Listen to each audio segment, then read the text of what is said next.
Cricket supporters গ্রুপের পক্ষ থেকে আমরা আজকে নোটিশ ডিমান্ডিং জাস্টিস একটি লিগেল নোটিশ আমরা পাঠিয়েছি বাংলাদেশ ক্রিকেট বোর্ডের সভাপতি এবং সিইওর কাছে। নোটিশটি বাংলাদেশ ক্রিকেট সাপোর্টার্স ইউনিটের সাধারণ সম্পাদক জনাব আব্দুল আল মাহমুদের পক্ষ হয়ে আমরা এটি পাঠিয়েছি। এটির বিষয় যেটি ছিল সেটা হচ্ছে বাংলাদেশ ক্রিকেটের হেড কোচ চন্দির হাতুড়ি সিংয়ের অব্যাহতি এবং দেশ সেরা ওপেনার তামিম ইকবালকে আসন্ন বিশ্বকাপে অন্তর্ভুক্তি করে আসন্ন বিশ্বকাপের ভরাডুবি ও ভাবমূর্তি রক্ষা করার জন্য নোটিশ ডিমান্ডিং জাস্টিস আমরা একটি লিগেল নোটিশ আজকে পাঠিয়েছি।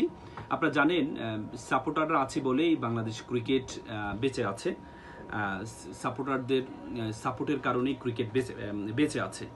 সেজন্য আজকে বাংলাদেশের সাপোর্টাররা মনে করে যে বাংলাদেশ ক্রিকেটকে রক্ষা করতে হলে চন্দির হাতুড়ি সিংহে যে কোচ আছে বাংলাদেশের হেড কোচ, যে যাহার অভিজ্ঞতা একবারেই কম, যিনি নিজেই মাত্র 35টি ওয়ানডে খেলেছেন এবং 20 গড়ে তার ক্যারিয়ারে, তিনি যেখানে বাংলাদেশের ক্রিকেটের হেড কোচ হওয়ার আগে কখনো চূড়ান্ত কোচ কখনো কোথাও ছিলেন না, তাকে নিয়ে এসে বাংলাদেশের হেড কোচ বানানো হলো।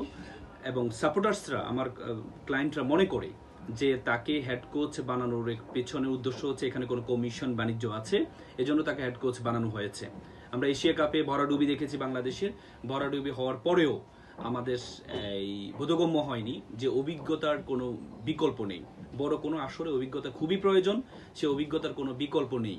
সেটি আমরা এশিয়া কাপে ভরাডুবির পরেও আমাদের মধ্যে সে বোধগম্য হয়নি। পঞ্চপাণ্ডবকে বাদ দেওয়ার জন্য প্রথমে তার যে অ্যাসাইনমেন্ট ছিল সেটা হচ্ছে পঞ্চপাণ্ডবকে বাদ দেওয়া, যে বড় ফরম্যাটে যেখানে সব দেশ অভিজ্ঞদেরকে সম্মান দেওয়া হয় সেখানে পঞ্চপাণ্ডবকে বাদ দেওয়ার জন্য আমরা দেখেছি মাহমুদুল্লাহকে বাদ দেওয়ার জন্য চক্রান্ত হয়েছে, তামিমকে বাদ দেওয়ার জন্য চক্রান্ত হয়েছে, পরে মাহমুদুল্লাহকে অন্তর্ভুক্ত করা হয়েছে। কিন্তু তামিম বাংলাদেশের ওডিআই সবচেয়ে সর্বোচ্চ রান যার, বাংলাদেশের ওডিআই সবচেয়ে বেশি সেঞ্চুরি তার আছে, হ্যাঁ, তাকে দল থেকে বাদ দেওয়া হয়েছে। এটা একটা চক্রান্তের, বাংলাদেশ সাপোর্টার্স ক্রিকেট গ্রুপ মনে করে যে এটা একটা চক্রান্তের একটা কৌশল। এজন্য আমরা একটি লিগ্যাল ডিমান্ডিং জাস্টিস একটা নোটিশ পাঠিয়েছি। আমরা 7 দিনের সময় দিয়েছি বিসিবিকে, তারা যেন এই চন্দির হাতুড়ি সিং, যিনি নিজের দেশ থেকে তাকে কোচ ছিলেন, তিনি সহকারী কোচ ছিলেন, তাকে বহিষ্কার করা হয়েছে। সেখানে বাংলাদেশের মতো একটা উদীয়মান ক্রিকেট টিম, তাদেরকে ধ্বংস করার জন্য তার একজনের হাতেই যথেষ্ট। তো সুতরাং ব্যক্তিগত আক্রোশের কারণে তামিম ইকবালকে বাদ দেওয়া হয়েছে সাপোর্টার্সরা মনে করে। এই জন্য আমরা বাংলাদেশ ক্রিকেট বোর্ডকে তারা যেন খুব দ্রুত পদক্ষেপ গ্রহণ করে, সেজন্য আমরা লিগ্যাল ডিমান্ডিং জাস্টিস এটি নোটিশ পাঠিয়েছি।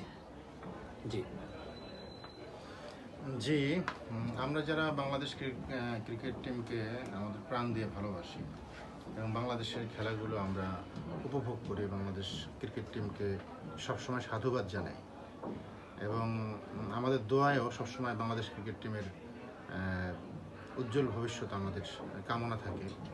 তো সেই সাধারণ মানুষগুলো আসলে ক্রিকেটকে ভালোবাসার কারণে অনেক কিছু অনুধাবন করছে। বিশেষ করে আজকে যে তামিম ইকবালকে বাদ দেওয়া হয়েছে বিশ্বকাপ থেকে, এই ব্যাপারটা আমাদের কাছে বোধগম্য নয়। কারণ আমরা জানি যে গোটা বিশ্বে অভিজ্ঞ ক্রিকেটারদেরকে অনেক মূল্য দেওয়া হয়, বিশ্বকাপের ক্ষেত্রে অন্তত। তো সেক্ষেত্রে নবীনদেরকে যদি সুযোগ করে দেওয়া হয়, সেক্ষেত্রে ছোটোখাটো ম্যাচে তাদেরকে এক্সপেরিমেন্টের সুযোগ করে দেওয়া হয়। কিন্তু বড় আসরগুলোতে অবশ্যই প্রবীণ ক্রিকেটারদেরকে, অভিজ্ঞতাদেরকে সুযোগ করে দেওয়া হয়, যাতে করে তাদের অভিজ্ঞতার অবশ্যই এখানে কার্যকর হয়।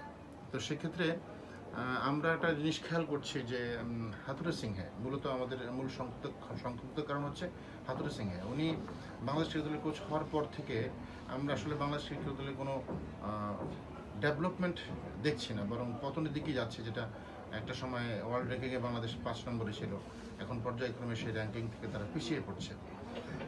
আমাদের কোশ্চেন এখানে যে হাতুড়ি সিংহের কি এমন এক্সপিরিয়েন্স আছে যে তিনি বাংলাদেশ ক্রিকেট দলের একজন কোচ হতে পারেন, হেড কোচ হতে পারেন, যার ব্যক্তিগত ক্যারিয়ার খুবই অনুজ্জ্বল, তার ক্যারিয়ার র্যাঙ্কিং সব কিছুই আসলে আমরা শ্রীলঙ্কারও একজন ভালো ক্রিকেটারের নামের তালিকায় তাকে আমরা কখনো দেখিনি।